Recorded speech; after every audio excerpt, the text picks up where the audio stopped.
સૌરાષ્ટ્રના સૌથી મોટા લોકમેળાની તૈયારીઓ જે છે તે પૂરજોશમાં ચાલી રહી છે। આગામી તારીખ 4 થી 18 દરમિયાન લોકમેળો યોજાશે।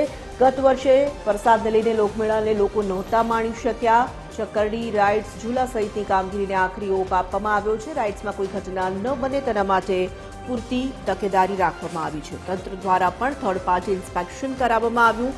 લોકમેળાને સુરક્ષિત રીતે લોકો આનંદ માણી શકે તેવી તૈયારીઓ તેજ કરાઈ છે।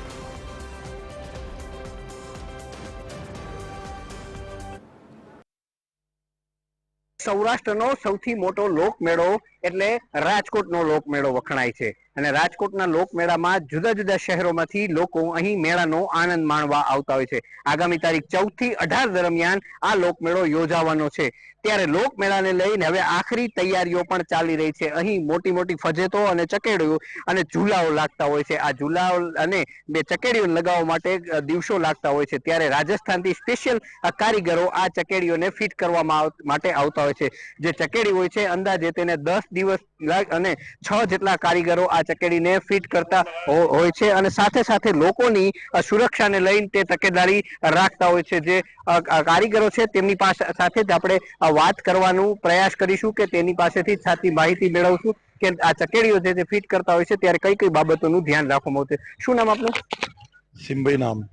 किम भाई, बात करें ये जो चकेड़ी लगती है उसे कितने दिन लगते हैं और कितने कारीगर फिट करते हैं और क्या क्या बात की तकेदार रखे जाते हैं? 10-12 आदमी लगाना पड़ते हैं और 10-12 आदमी लगाने के बाद ही फिर चालू करते हैं, पूरे नट बोल्ट चेक करते हैं, उसके बाद ही कंप्लीट करके तो पब्लिक बैठाते हैं। बात करें आप कितने साल से राजकोट के लोक मेले में आते हैं? मेरे को तो हो गए 35 साल। लास्ट साल जब बारिश हुई थी उसकी वजह से मेला नहीं हुआ था, इस बार के लिए किस तरह की तैयारी की गई है?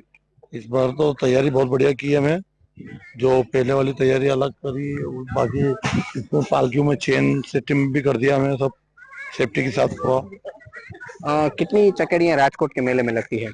सकरी लगती है तो लग रहे हैं झूले तो बहुत।